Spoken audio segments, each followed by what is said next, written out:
So this is a travel alert. The U.S. has issued a brand new travel advisory for 16 African countries that were not previously on the list. If you are the diaspora, if you are living in Africa, if you travel Africa, or if you will be traveling Africa in the near future, you want to listen to this and write these down, because I'm going to tell you what this means for you, for your traveling future, and even for the countries that this is going to impact.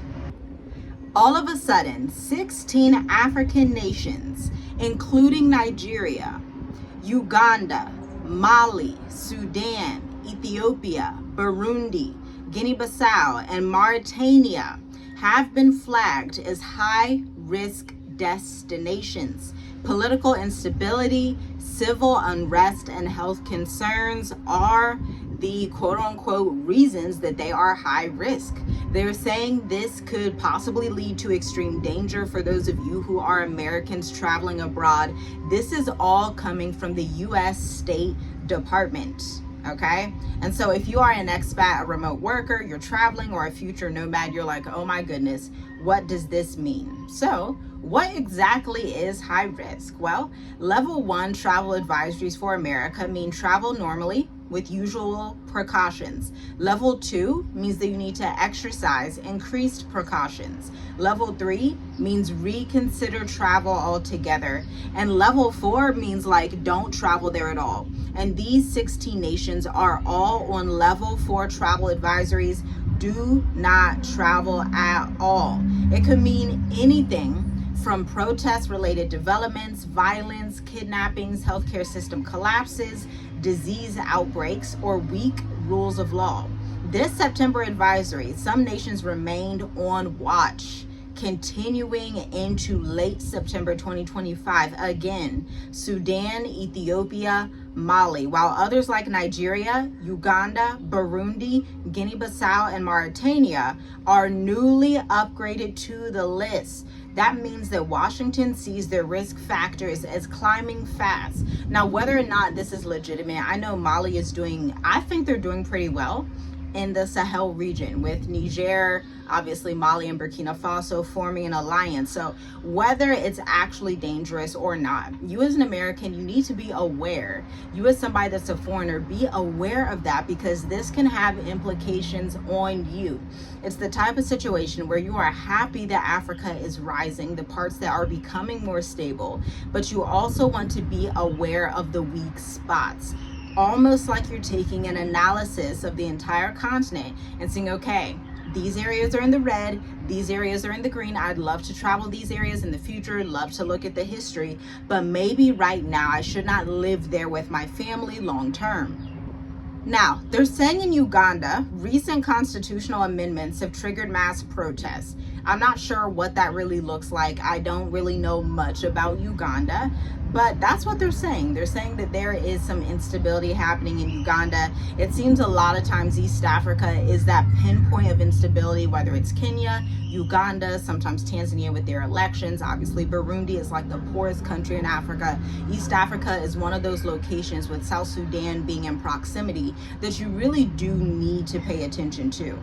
And then in Nigeria, they're battling both extremists and Boko Haram, the ISWAP as well, with internal state violence. We have been seeing videos coming out of Nigeria where they are allegedly unaliving Christians. Nigeria is not a stable country. As sad as that is, as sad as it is to hear that, you may not want to live there with a family.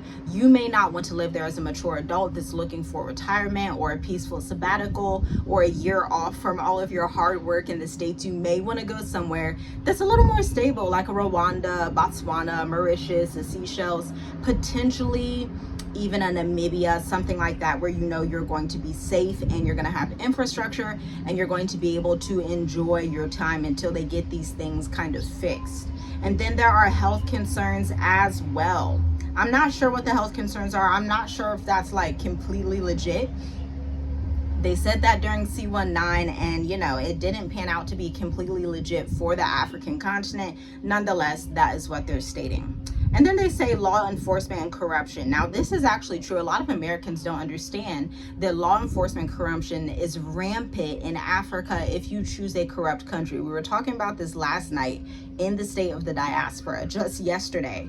If you were in it, then you know what we were talking about. And it's like, hey, a lot of Americans just think, hey, they're saying corruption because they just want to colonize Africa. But the reality is, this is the reason a lot of Africans will leave the continent, because there is so much widespread corruption.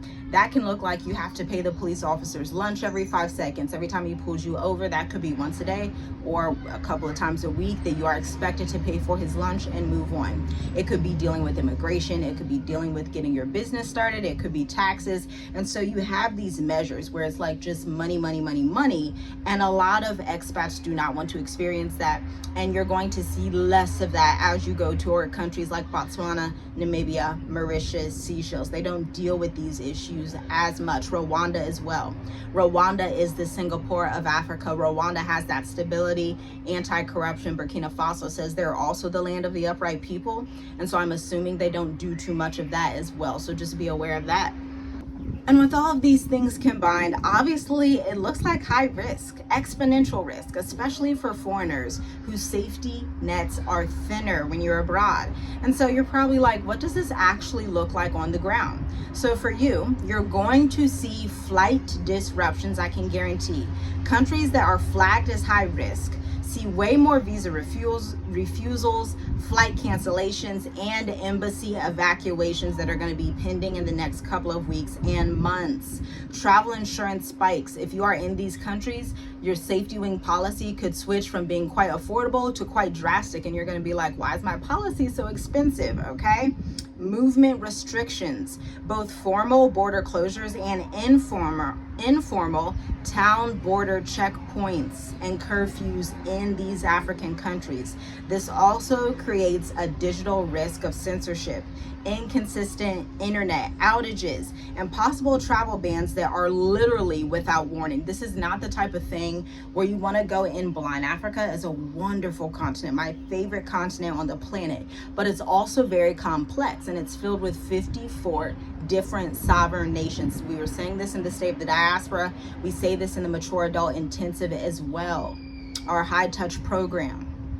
We say every single country is different. Just because someone lives in Ghana and tells you about Ghana, that does not mean that's how Sierra Leone is. If somebody tells you about Sierra Leone, that does not mean that's how Algeria is. If somebody tells you about Algeria, that does not mean that's how Kenya or Tanzania are. If somebody tells you about Kenya and Tanzania, that does not mean that's how Botswana or a Mauritius or a Seychelles would operate. I really need people to understand that when coming to the continent, you are dealing with vastly different countries, cultures, systems, and issues related to all the above that I have just spoken about, okay? And so here is your quick action plan. I already laid it out for you. Hit the like button, share this with about 50 people, because I don't see anyone talking about these risk factors. I am all about looking at risk factors because I don't like to lose, to be quite honest with you. I'm like that in business. I'm like that as an investor. Show me the risk factors up front so I can make an informed, smart decision that is going to give me the best reward in the end, the best safety. All of those things are super important. So get a pen, pause this video, write this down. Check your status. Know what level the country you're in is flagged at. If it is steadily increasing, just watch it. Be aware of that. It doesn't mean you have to leave. It doesn't mean, you decide to now not like the country, but be aware. Be someone that has that knowledge, okay? Understand what this means for your visa, your insurance, and your evacuation options. Diversify your bases. This is why we had the 5-in-1 Stay the Diaspora that is now closed. We were talking about, hey, the only way to work with us one-to-one right now is to hit the link in the description and book your session, or join the next cohort of the Mature Adult Intensive High Touch 4-week program. Those are the only 2 ways to work with us. We are shutting down the State of the Diaspora after serving 43 clients in the last 8 weeks. The reason being is so that we can gear up for 2026 changes and amend our curriculum that we give to our clients, okay? Our clients are moving all across the continent. Some even go to Thailand. Some are doing business in the Philippines. We have expat clients that focus between both Africa and Asia, mostly Africa, but they're also looking at what's going on and saying, hey, if I really want to stay out of the West, if I really don't want to be in Europe, I really don't want to be in America, I need to have a multi-continent approach, okay?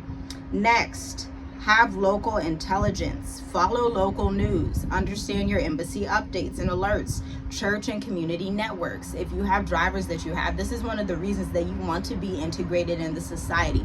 It's one thing when you get on the ground to just, be self-reliant, doing everything yourself, but this does not help you to understand the context of the country. It's helpful if you have some type of local network that you can ask these questions to. They can advise you of what's happening. They can tell you, is the country going well? Is it going downhill? Like, what do you think is happening? What should I be aware of? What do you say about living in this region? You need to ask them directly all of those questions, and we prepare those questions for our clients as well. Keep your travel documents up to date at all times. Keep copies, screenshots, okay? Keep them in folders. Have your folders, have your passport copies, have your birth certificate copies, have your files together. If you're like, I'm exhausted from trying to figure that out, the Mature Adult Intensive could be for you, so you can have a second set of eyes. The beneficial thing about being married and having a partner who is literally a traveler like me is that we kind of get to go with each other and like tit for tat, like, hey, do we check this? Do we do this? Do we do this? If you do not have that in your corner, then you may want to check out the links in the description. Consider safer alternatives for relocation. Again, a Mauritius, a Ghana, a Rwanda, potentially a Senegal, okay? Pay attention to where it is unstable and what type of instability you are seeing. For example, when places like Kenya and Tanzania have instability, it's a lot of times going to be political. It could be protests, it could be kidnappings, it could be all these things that you are not aware of that are happening. These are places that you want to travel to because they're beautiful, but also say, hey, I need to know how to not be in this place and probably have a second home base, probably in Southern Africa, but it could be Ghana, it could be Senegal. Those are both great options as well. Okay?